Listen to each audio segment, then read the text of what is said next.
And let me follow up on Senator Blumenthal's questions, both about training and whistleblowers. I want to ask you in particular about a March 12th article in the Dallas Morning News that was entitled, "Several Boeing 737 MAX 8 pilots in the U.S. complained about suspected safety flaw."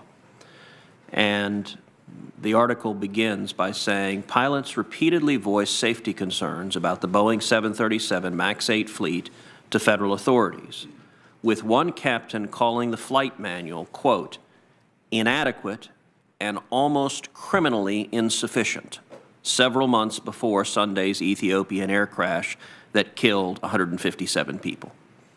Are you familiar with these pilot complaints that are being referenced in the Dallas Morning News story?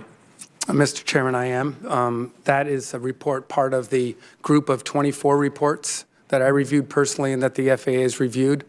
They are ASRS reports, otherwise known as NASA reports.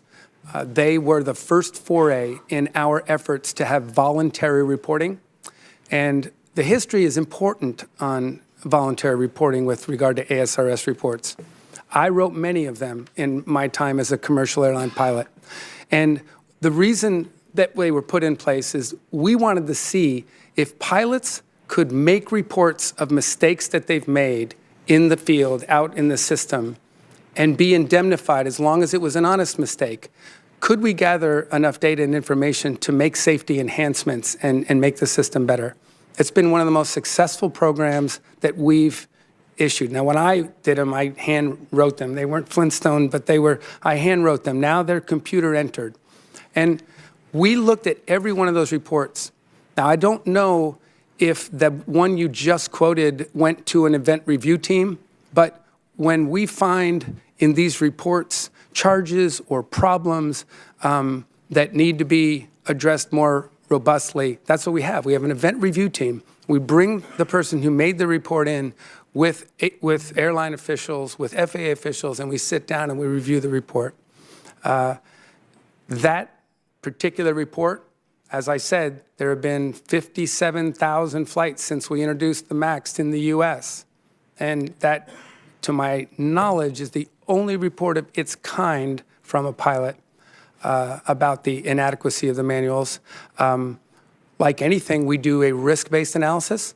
We look at the body of reports and the body of data.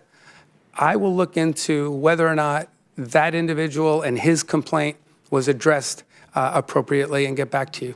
Okay, I would very much appreciate that. I will say, as someone who flies myself every week on commercial airlines, and my family flies every week, and millions of Americans fly regularly on these planes, we need the flying public to have confidence about safety. And I'll also note in the state of Texas, tens of thousands, if not hundreds of thousands of jobs depend upon the aviation industry. And so that confidence is critically important.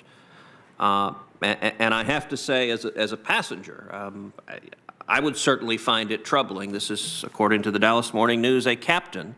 If the captain is describing the training manual as, quote, inadequate and almost criminally insufficient, that is a pretty serious charge. And so I would appreciate your getting back with the basis of that.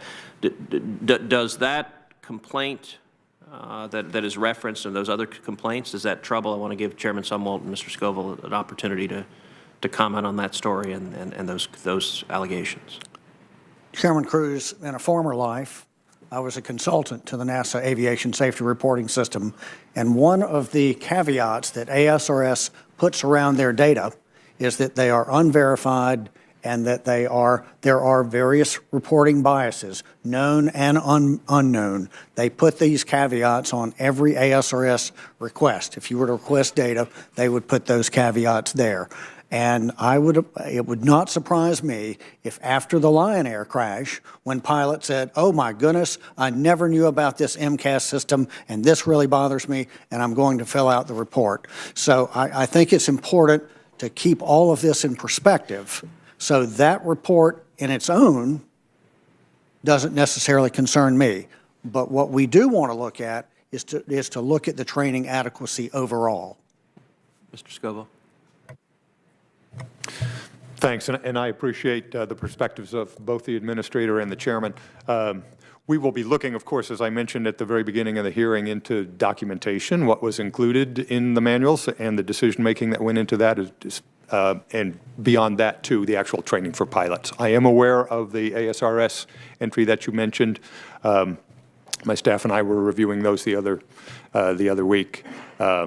So we're factoring it into our questions. Are you able to shed any light on those complaints? And that one in particular certainly stands out. I'm not, but it does go to the question of what did they know and when did they know it? So this is after the Lion Air incident. Some things were bubbling up within ASRS, as both my colleagues have testified. Was that factored into FAA's decision-making going forward? We can consider all that fairly, I think. Well, I want to thank each of you for being here, for testifying in very short notice. These issues are of grave concern to Americans across the country and to the Senate. So I appreciate your testimony. The hearing record is going to remain open for 2 weeks, and during that time, senators are asked to submit any questions for the record, and upon receipt, each of the witnesses are requested to submit your written answers to the committee as soon as possible. And with that, this hearing is adjourned.